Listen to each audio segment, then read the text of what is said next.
Because my MO is once I have my foot in the door, I am propping that open and I'm like grabbing all my friends, like, come on, you guys, let's go. Like, this is where we need to be.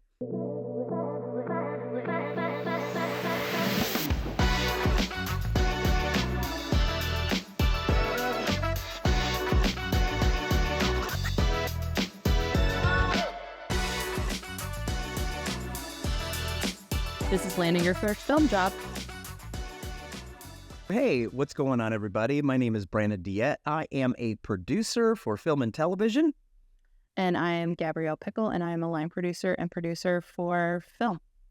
Yeah, so we produce things. Actually, also do commercials. I do video, photography, reality TV, documentaries, you name it. I've been doing this for about 30 years now. I started in 1994, which is really so young. I was 14 years old. It was just this random summer hire gig where you put your name in a lottery on a military base where I grew up in Italy. And I just happened to be selected to work at the radio and television station. And I've been doing it ever since. So that's me. I did not start at 14. At 14, I was working at a snow cone stand. So, yeah. But no, my career started in 2011. I was already working in a different industry as a creative director in advertising and really wanted to get into film and realized that in moving to Atlanta, a lot of people around me were already in film. And so I volunteered for a couple friends' short films. And I was a script supervisor in one. And literally, this is me on set, like behind the monitor, Googling, what is a script supervisor? Like, had no idea. And I was like, okay, so continuity and like recording the shots. And that was basically what I got from that. I have since learned and have great respect for all my script suit friends. I think that is also exemplary of what happens within the industry is that you end up getting a job and you don't know what's going on. Like you just don't have, there's no like real training or anything like that. Yeah, there's PA schools where they do train you and that's great. And you can go to film school, but mostly in film school, you learn about the history of film. You learn about cameras, filmmaking and stuff like that, but not the do's and don'ts on set. The point of this series with Integrity is to go ahead and give you guys some tips, tricks, and hacks on what are the best practices within the industry and learning from what our experience has been that we've learned on the job. Yeah. We're also going to provide you with a bunch of templates, both examples and blank templates, so you can utilize them in your career. And when something shows up in production, you're like, oh, I have a walkie log. Like, of course. Who wouldn't? So if this is the first time that you are watching with us, please make sure to like, share, and subscribe because the more action that we get on this video, the more likely we're going to put out more content. I don't know why I'm giving you this very Oprah look. Please, at the very end, let us know what we can do to make this better and also any suggestions that you have for future episodes. Or questions that you have that maybe we didn't cover, something that you've experienced or think you might experience. And I wish I'd had this. Like, I think about all the little mistakes I made and the kind of like embarrassing moments that could have been avoided if I had this information. Maybe I would know how to pronounce special effects. Yep. I think that the majority of the stuff that we're going to be covering in all of this, all the modules that we're going to be doing, stem from possible mistakes that we've made along the way. You know, there's errors and simple things that we probably could have known before we set foot on set, but we also didn't know because it wasn't taught to us. And then when you show up, everybody's been doing this for such a long time. They have these expectations. Oh, here's the newbie. You know, they don't know whatever this is. They don't know what a stinger is. You know, it's like, what's a stinger? You know, are we talking about bees? Yeah. It's like, no, it's an allergy. No, that's it's an extension cord, you know? Yeah.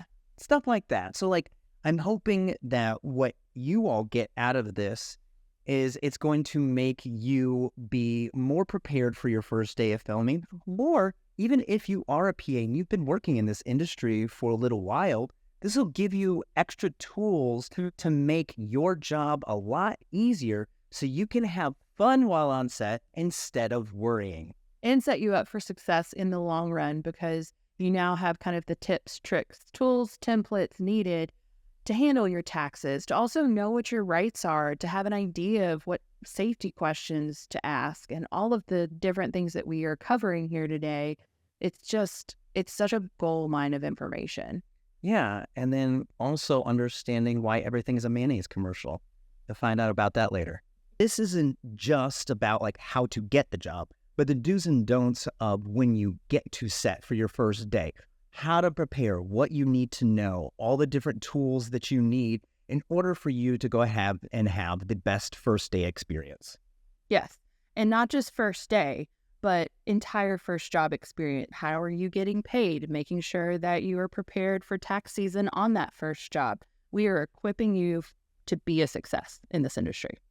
So what is it? Name one thing that you wish that you knew before your first day. What special effects was, what a script supervisor was, because that was my role. You're looking at I'm literally like, yeah. SFX. What is What? No, I remember, and thank God I told another PA, and it was like, I think she said SFX, and she was like, she did not say that. You know, like, you live and learn. But yeah, I wish I had had a little more understanding of what everybody did in general before I stepped foot on it, just so that I could have joined more conversations and understood more conversations that were happening around me. You know, and so, yeah, I mean, what I wish that I knew, I honestly, I wish that somebody had told me to have more fun and enjoy the process, because, you know, that first day, I didn't know what I was doing. I didn't have a clue. This is the coolest and most rewarding industry out there. I mean, we're making magic every single day. One of the things that I love even now that I'm, you know, more than a decade into this career is how we can all come together and just create things and create change. So one of the things we did a few years ago was a group of my friends and I wanted to help like influence people to vote. And like we wanted a bipartisan like voting campaign. And we got 105 crew and cast members together, did like 3 scripts, got a free location. We had free catering, like everything, full thing. And just did it pro bono on the weekend in one day, free editing, free, like everybody just came together and like pooled all of their talent. And we made these 3 spots and put them out there to help the film industry specifically, like understand the importance of their vote at that point, and like making sure they're registered and making sure they know that they get certain time off on set and whatnot. And we all did it just because we could. And like having those skills to come together and create something and impact change is amazing. So you're looking to get your first film job. You're trying to figure out who to talk to, who's going to actually look at your resume, if you have a resume, and how to get experience, because experience gets you more jobs. We're here to help. Do you have any good memories or any highlights in your career where you've hired somebody and you've watched them blossom? Oh, absolutely. I've had several interns through different university programs. It was my second film as a producer. We had a whole class of interns that came on, and now 3 of them are department heads. And like since 2016 to 2024, they have worked their way up. They showed up for short films that like we were doing as a fun group. They showed up for features. They figured out the departments they wanted to be in, camera, art department, etc., and like have worked their way up. Oh my gosh, that deserves at least It gives me like a little goosebump. 1 nail paint emoji. That's what it gets. Me, I had this guy who had emailed me several times saying, "Hey, I'm about to finish film school. Do you have any PA work for me? I'd love to work on set." I was like, I don't have anything for you right now. I was like, check back with me in like a week or 2. So he did. And he stayed consistent. He did this for about 6 weeks. And then finally he came into the office and we had a meeting, and I hired him on the spot. And now he runs his own company. He's a DP. He does music videos, does commercials. The guy works a lot, but it's just so amazing to see this kind of talent and help curate it, or actually give them the opportunity to get their foot in the door. Mm-hmm. Because my MO is, once I have my foot in the door, I am propping that open and I'm like grabbing all my friends, like, come on, you guys, let's go. Like, this is where we need to be. Because in this industry, it really isn't necessarily just about how much you know, but it is about who you know. It is so much about who you know. All but 2 jobs in my entire career have come through relationships, not from job postings. You go, you work hard, you impress someone, and then continuing to communicate with them, asking for recommendations and whatnot, and then them giving those to you, and you getting more opportunities, and then those people give recommendations, and you work your way up. It makes me think of Boyhood with Patricia Arquette, where she's like, I just thought I was going to have more time. Yeah, it's true. I do like to ask those PAs when they've reached that, like, we're about to promote you into like a third in a department place, that they're really working on training other PAs around them and imparting their wisdom, so we're passing it on. But yeah, I don't know. It's a bittersweet, the growing up, but like, I love seeing them as department heads now. It warms my heart. They're doing so good. I remember them, and I mean, I like, whenever I think about that too, it's like, yeah, I hired somebody 20, 30 years ago, and then I'm like, oh my God, thinking about it makes my back hurt. Oh, well, speaking of jobs and landing them, what are some what are the most prevalent places for you to actually find a job if you're actually searching for one? I hate to say this, but Facebook. Like, I know so many people in the film industry that only keep their Facebook profiles to find people to hire on jobs, to post about jobs. And so one of the things that I encourage people to do is like figure out who is in your community, wherever you are, that is hiring people. Like, get on Facebook, see who's posting these things, make sure you follow them. If you can follow them and they're public on socials, like, just follow people. And then every time they start posting about a job, make sure that you're like, hey, I'm available. I'm hardworking. I don't have this experience yet, but I'd love to come improve myself for a day. And, ask, because most of the time people desperately need PAs, and they need people that are just going to show up and work hard. And if you show up on time and do what you're told to do, you're a success, So it'd start with Facebook for sure. Yeah, there's a lot of really great groups out there where, I mean, they're usually behind like an admin. So you have to fill out a form that tells you that you're not going to mess up the community, or you're not going to post things that are not necessary. Well, or try to date everybody in the group. Yeah, it is not. Listen, it's not Tinder. So, Facebook groups, those are great, because within this industry, you can come in with absolutely no knowledge and you will learn along the way. And this tutorial is going to help you figure those things out. If you just graduated from university, you can look at your alumni association. Usually those people do end up having contacts within the film industry. Also, your professors might know some people within the industry that they can give you connections to.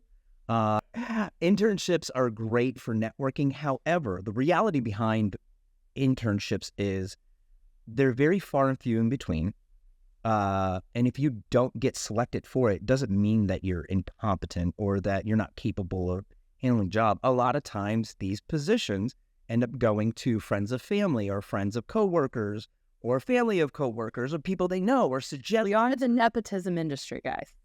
I mean, it is a factor. You can overcome it. Absolutely. I had zero connections when I first started, and then that was in Italy. And then I moved to the United States and had to start all the way over from scratch, making new connections along the way.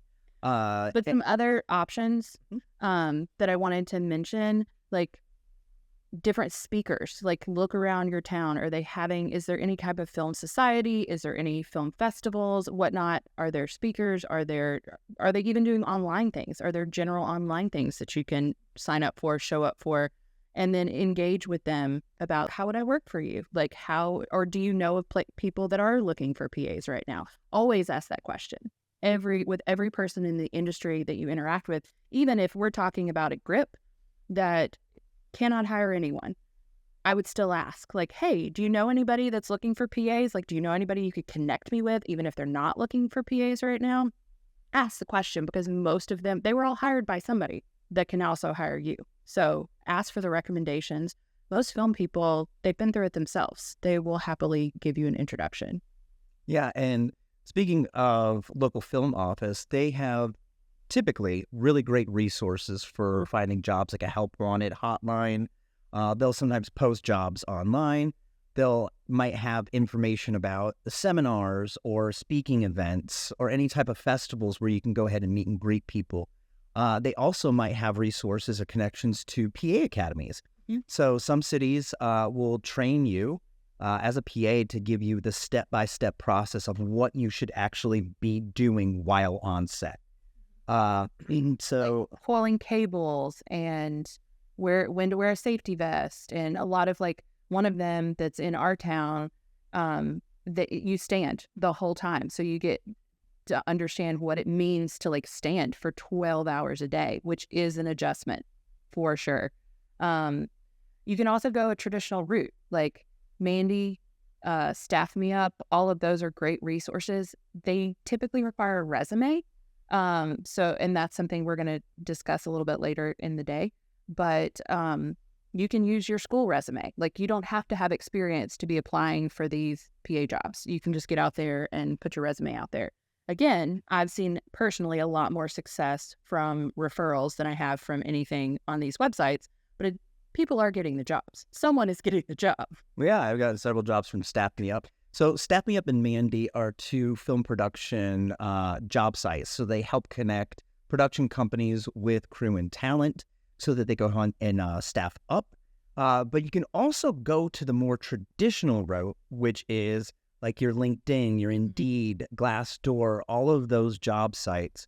They do have positions available, but a lot of them tend to be corporate, and they tend to be behind the scenes, not necessarily on set. So if you're looking for on set, I would go more the route of social media, networking, film festivals, seminars, as well as PA training class. If you've already graduated from a PA training class, congratulations.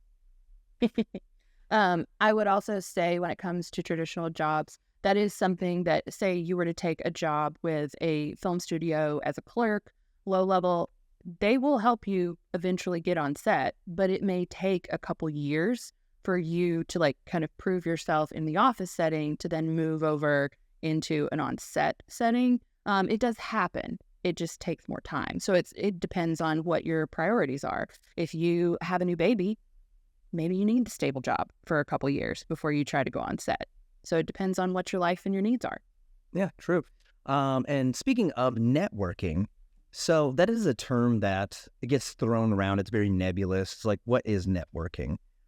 I feel within this industry, it is cultivating these relationships, and it is all about give and take, because you may not think that you don't have anything to give somebody. Say, for instance, you meet a director or an executive producer.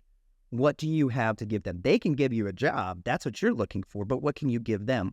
Well, a lot of times, these people in higher positions, we like to talk about ourselves. We do. I hate that it's true. Oh, true. Like swine about the industry. Like share the experience of the industry. But we also do love to impart wisdom and ideas and things that we have learned along the way to people coming in, not as a warning sign, but to get them prepared so that they are able to do what we need them to do.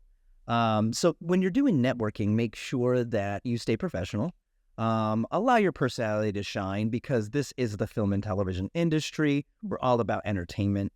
So you don't need to shy away from having a good personality, but know when to dial back if it happens to get a little out of control. I think for networking events, if you are being social, a drink or two is fine if you're imbibing alcohol. Otherwise, you don't want to get sloshed and let that be your first impression. Yeah. Yeah. That's definitely not. I don't want to see anyone drunk until the wrap party after we've finished.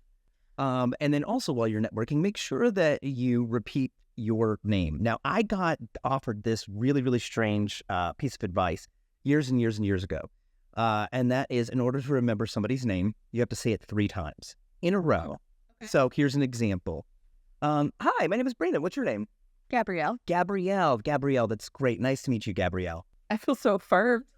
You know, it really does. And it's a memory device to help it like kind of stick inside of your brain. And you can always, the moment the conversation is over, like I have a whole note section of people that I've met, what they said their job was, so I can find them on socials later and be like, hey, it was so lovely meeting you. I want to follow your work, that kind of thing.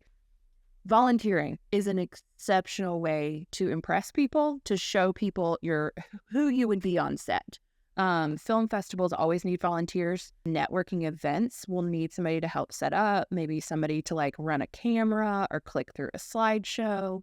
those are all things that you can do for 2 hours or, 2 weeks at a time, depending on your own personal situation.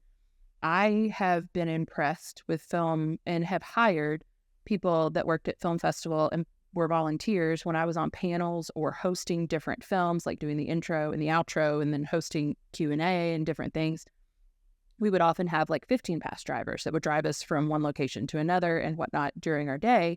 And I have hired 3 of my drivers from film festivals who had 0 work experience.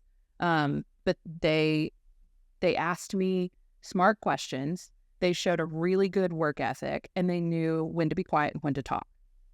And that was amazing. Like, that impressed me enough to give them a job. And some of them like are now, one's really doing great as in VFX, and another one is in camera department now. Like, they came in, did PA, impressed everybody, and now have a whole career because they volunteered at a film festival. Nice.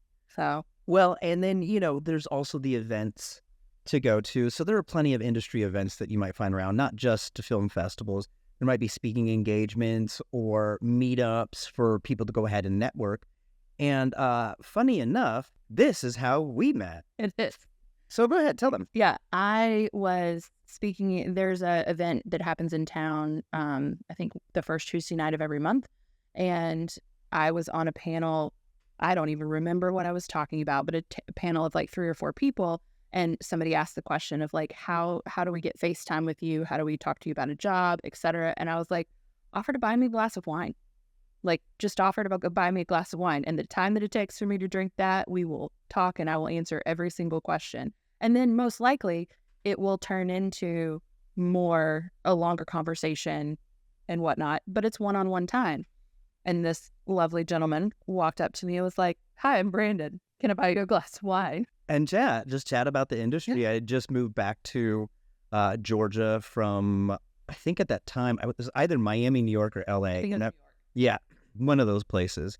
And I just needed to meet some people. So a friend of mine who I had graduated with from film school is actually the festival director in Atlanta. And he suggested I go to this event. Oh, and look for this Gabrielle person. You should talk with her. She knows a lot of stuff. I was like, okay, cool. So I went to the event, listened to the speaker speak. Afterwards, walked up to her and said, "Hey, I'd love to chat with you. Can I buy you a glass of wine?" And then, arms were twisted. Oh my gosh, no, I guess I'm going to have to, grab some wine. We met up within the week. Yeah. And I think we had 2 glasses of wine and we ended up talking for 2 to 3 hours and have been besties ever since. So like, it worked. Speaking of networking, so while you're out there and you're meeting people, you also want to be able to leave something behind for them to remember you. So that could be something as simplistic as a business card. You can have your phone number, your website, just information so that they know how to contact you and also refer to who you are. Now, if you don't have a website, you could also utilize possibly your social media accounts. You can curate those social media accounts. Go ahead. Create a separate one. Exactly. Now, having a portfolio is really, really, really important.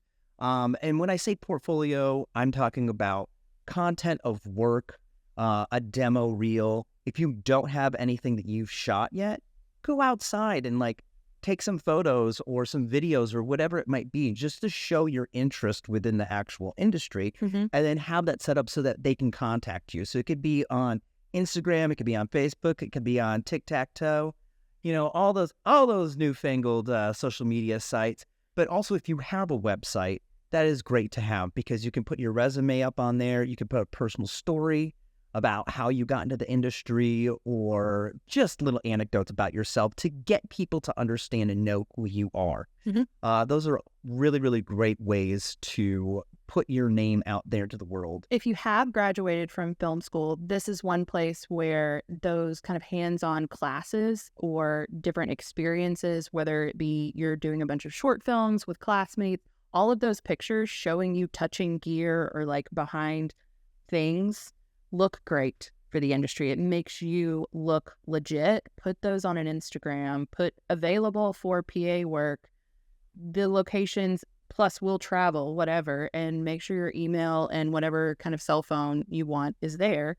And remember, it's not just like higher ups that can hire you. PAs also recommend PAs a lot of the time. So what often I see happen is that for, say, we're crewing up for a film, we will hire, depending on the budget, 5 main PAs. We'll have our key PA, our background PA, a walkie PA, a truck PA, and our first team PA.